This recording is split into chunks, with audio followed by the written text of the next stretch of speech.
Chakramata YouTube channel ವೀಕ್ಷಕರಿಗೆ ನನ್ನ ಹೃತ್ಪೂರ್ವಕ ನಮಸ್ಕಾರಗಳು. ಸುಭಾಷಿತ.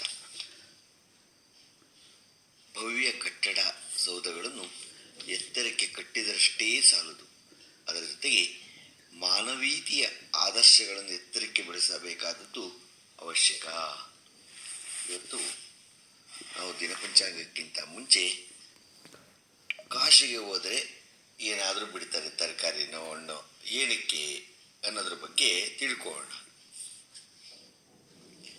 ಕಾಶಿಗೆ ಹೋದರೆ ತರಕಾರಿ ಅಥವಾ ಹಣ್ಣನ್ನು ತ್ಯಾಗ ಮಾಡಬೇಕು ಎಂದು ಅನಾದಿ ಕಾಲದಿಂದಲೂ ಹೇಳುತ್ತಾ ಬಂದಿದ್ದಾರೆ. ಸರಿಯಾದ ಅರ್ಥ ತಿಳಿಯದೆ ನಾನು ತಪ್ಪಾಗಿ ತಿಳಿದಿದ್ದಾರೆ. ಈಗ ತಿಳಿಯುವ ವೇಳೆಗೆ ಅಲ್ಲಿಗೆ ಹೋಗೋಕ್ಕೆ ಆಗಲ್ಲ ನಾವು. ಯಾಕೆ? ಅದರ ನಿಜ ಅರ್ಥ ಏನು? ಕಾಶಿಗೆ ಹೋದಾಗ ಕಾಯನ್ನೋ ಫಲವನ್ನೋ ಬಿಡಬೇಕು ಎಂದು ನಮ್ಮ ಹಿರಿಯರು ಹೇಳುತ್ತಾರೆ. ಅದರ ಮರ್ಮವೇನು, ಅಂದರೆ ರಹಸ್ಯ ಏನು? ಹಾಗೆ ಅಧ್ಯಯನ ಮಾಡಿದರೆ ನಮ್ಮ ಶಾಸ್ತ್ರಗಳಲ್ಲಿ, ಅಂದರೆ ವೇದ, ಉಪನಿಷತ್ತು, ಪುರಾಣ ಸ್ಮೃತಿಗಳಲ್ಲಿ ಎಲ್ಲೂ ಈ ಸಂಗತಿ, ಅಂದರೆ ಒಂದು ಕಾಯನ್ನು ಒಂದು ಹಣ್ಣನ್ನು ಬಿಡಬೇಕು ಎಂಬುದನ್ನು ಹೇಳಿಲ್ಲವಲ್ಲ ಎಂಬುದನ್ನು ಕಂಡುಕೊಂಡೆವು ನಾವು. ಶಾಸ್ತ್ರವು ಹೇಳಿದೆ. ವಿಷಯವನ್ನು ಆಡು ಭಾಷೆಯಲ್ಲಿ ತಿರುಚಿ ಆದ ಪ್ರವಾದ ನೋಡಿ ಹೀಗಿದೆ. ಕಾಶಿ ಕ್ಷೇತ್ರದ ವಿಷಯದಲ್ಲಿ ಶಾಸ್ತ್ರಗಳು ಹೇಳುತ್ತಿರುವುದು, ಕಾಶಿ ಕ್ಷೇತ್ರಕ್ಕೆ ಹೋಗಿ ಗಂಗಾ ಸ್ನಾನ ಮಾಡಿ ಅಲ್ಲಿ, ಅಂದರೆ ಆ ಗಂಗೆಯಲ್ಲಿ ಕಾಯಾಪೇಕ್ಷೆ ಮತ್ತು ಫಲಾಪೇಕ್ಷೆಯನ್ನು ತ್ಯಾಗ ಮಾಡಿ, ಅಂದರೆ ತೊರೆದು ನಂತರ ಭಕ್ತಿಯಿಂದ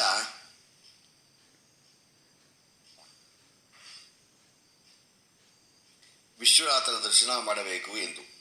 ಇಲ್ಲಿ ಕಾಯಾಪೇಕ್ಷೆ ಅಂತರ ತನ್ನ ಅಥವಾ ಇತರರ ದೇಹದ ಮೇಲಿನ ಅಪೇಕ್ಷೆ ಹಾಗೂ ಫಲಾಪೇಕ್ಷೆ, ಅಂದರೆ ಮಾಡಿದ ಕರ್ಮಗಳಿಂದ ಉಂಟಾಗುವ ಫಲಗಳ ಅಪೇಕ್ಷೆ ಬಿಡಬೇಕು ಎಂಬುದು ಶಾಸ್ತ್ರದ ಅರ್ಥ.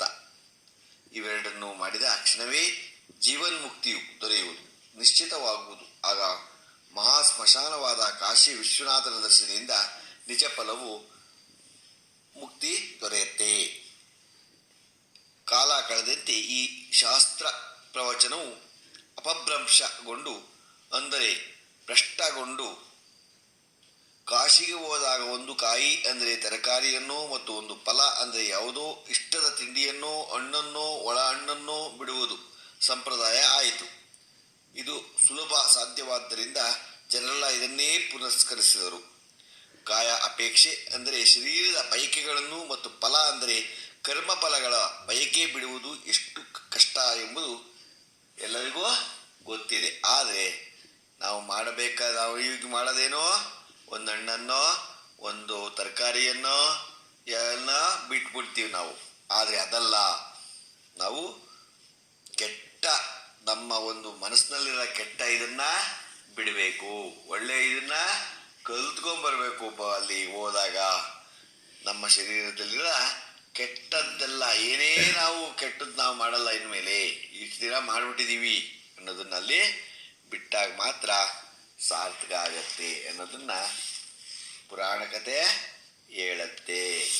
ಇವತ್ತು ದಿನ ಪಂಚಾಂಗವನ್ನು ತಿಳ್ಕೊಳ್ಳೋಣ.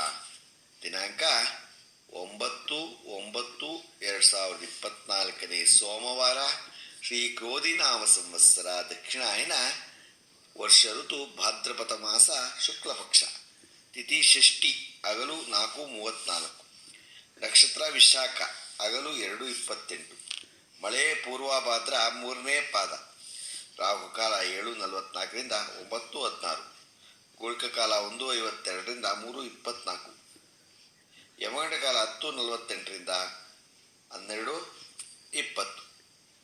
ಇವತ್ತು ಯಾರು ಹುಟ್ಟುಹಬ್ಬ ಇದ್ರು, ಮದುವೆಯಾದ ದಂಪತಿಗಳು, ವಾರ್ಷಿಕೋತ್ಸವ ಆಚರಿಸ್ಕೊತಿರೋರಿಗೆ ನಮ್ಮ ಹೆಬ್ಬಳದು ಶ್ರೀ ಚಕ್ರಮಾತಾ ಯೂಟ್ಯೂಬ್ ಚಾನಲ್ ಕಡೆಯಿಂದ ಶುಭ ಕಾಮನೆಗಳು ತಿಳಿಸ್ತೀವಿ.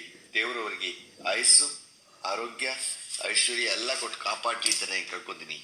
ನಮ್ಮ ಹೆಬ್ಬಳದು ಶ್ರೀ ಚಕ್ರಮಾತಾ ಯೂಟ್ಯೂಬ್ ಚಾನಲ್ ಯಾರು ಸಬ್ಸ್ಕ್ರೈಬ್ ಆಗಿಲ್ಲ, ದಯಮಾಡಿ ಸಬ್ಸ್ಕ್ರೈಬ್ ಆಗಿ.